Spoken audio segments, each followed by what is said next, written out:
baton is an excellent defensive weapon if properly used by the officer. The official baton is made of hard wood, 26 inches in length, turned to a diameter of 1 1/4 inches with both ends rounded. 8 shallow grooves, 5 1/2 inches long, form the grip end. 9 inches from the grip end or butt of the baton is the hole for the leather thong.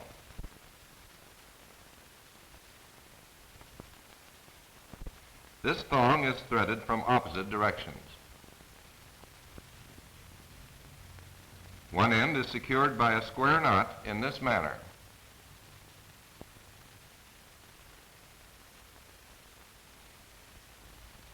To adjust the thong to its proper length, draw upon the free end until the butt of the baton just clears the edge of the hand when held in this position.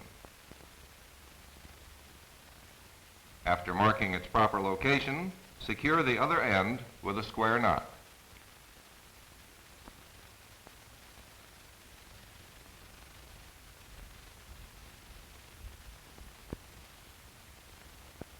Then cut off the unused length of rawhide. The loop should now be the proper size for your hand. To take the correct grip on the baton, place the leather thong over the right thumb so the baton will hang on the outside of the hand.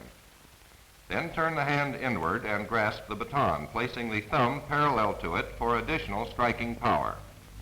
The butt of the baton should extend about 1 inch below the hand. A brief manual of arms is taught for inspection and parade purposes.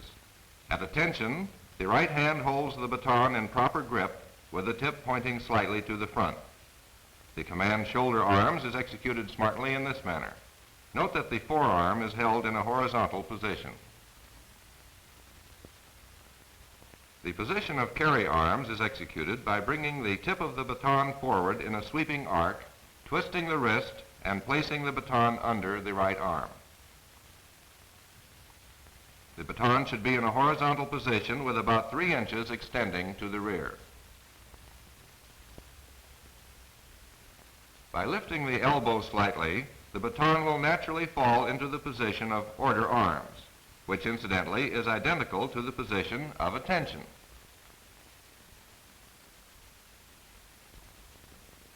In reverse sequence, from order arms to carry arms is executed in this manner.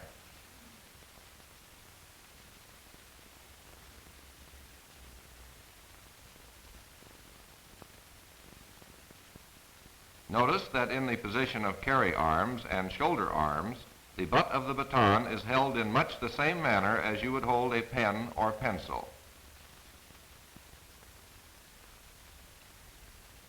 To execute present arms, the grip end of the baton is brought smartly to the chest, directly in front of and below the chin, with the tip pointing about 15 degrees forward of the vertical.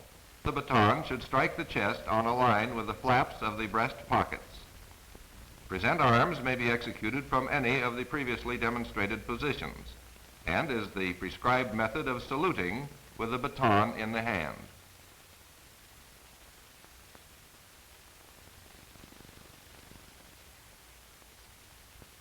Parade rest is executed by moving the left foot 1/2 step to the left and grasping the baton with the left hand just inside the tip end. To execute port arms, the baton is carried across the chest to a 45-degree angle, with the left hand grasping it about 1/3 down from the tip. High port is useful in holding back crowds at parades and other large assemblies.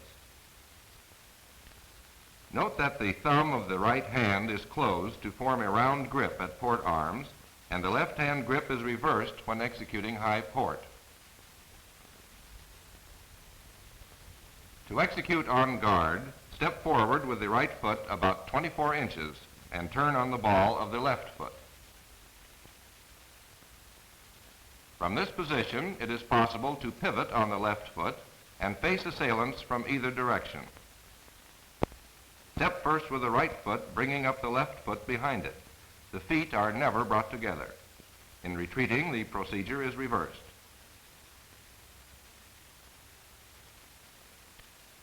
These 5 parries are used to ward off the blows of an opponent. The head parry, upper left, upper right, lower right, and lower left. The thumb should always be held between the oncoming blow and the body to provide additional strength in blocking the blow. Here are demonstrated the various parts of the body where thrusts or cuts are most effective. The solar plexus, the neck, the collarbone, point of the shoulder, the biceps, the elbow, the forearm, and the wrist. Also the thigh, the knee, shin, and the ankle. To stop a fleeing adversary, a cut to the shoulder, to the kidneys, the thigh, knee, calf, or ankle will usually suffice. A surprising amount of power can be transmitted to the tip of the baton by mere wrist motion, eliminating a time-consuming backswing. From the position of port arms, numerous two-handed thrusts and cuts can be executed. The butt strokes to the solar plexus and chin are particularly effective.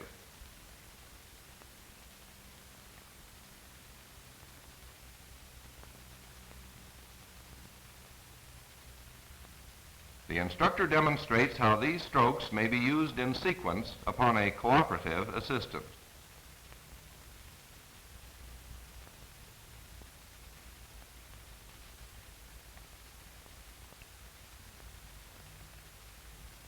Two-handed strokes are very effective when the officer is attacked from both front and rear.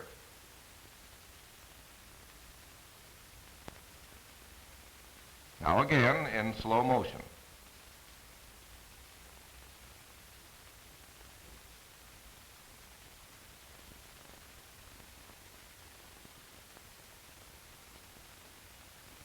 An often used attack by suspects is a kick to the groin, which can be countered in this manner.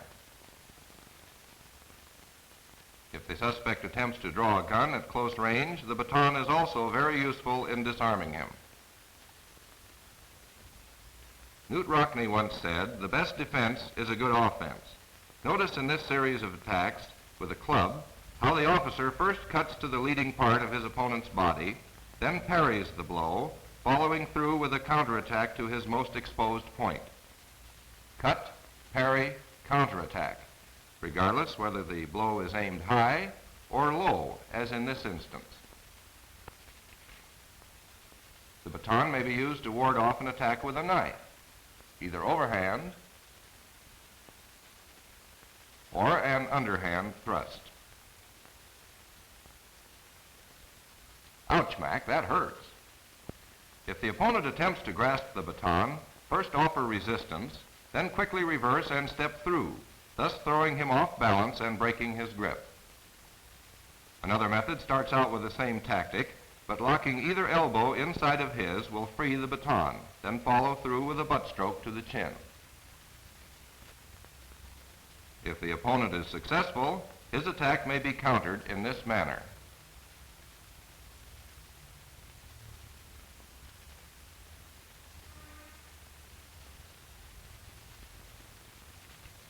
With a proper grip on the baton, the officer may release it if necessary or desirable.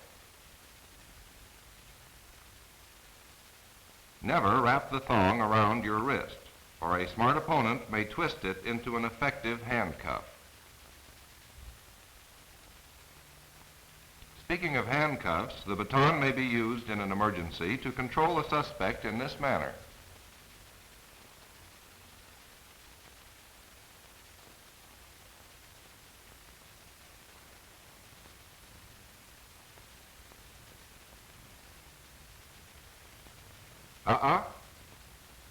There, that's better.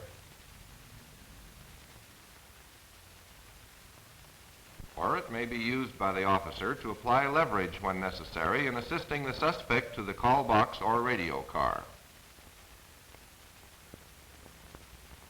This come along also aids in placing the prisoner in a decidedly helpless position. The baton may be used in emergencies as a tourniquet to stop arterial bleeding. Note that a bullet from the officer's cartridge case may be used to apply pressure directly over the artery.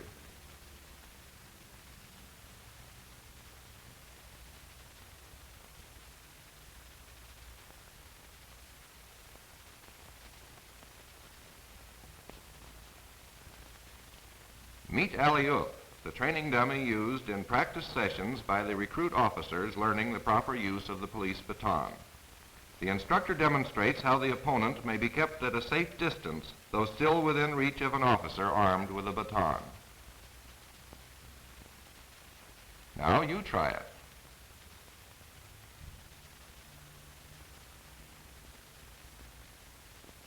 Stop. No, not on the head. Do you want to bring your prisoner into court looking like Exhibit A in a charge of police brutality? Remember always that a police officer may use only that degree of force necessary to subdue a suspect, and not one bit more.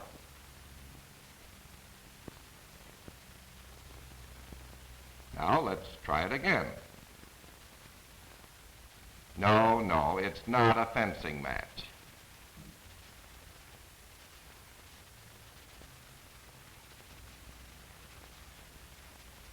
Now you've got it. From parry to cut without a backswing. That's the proper method.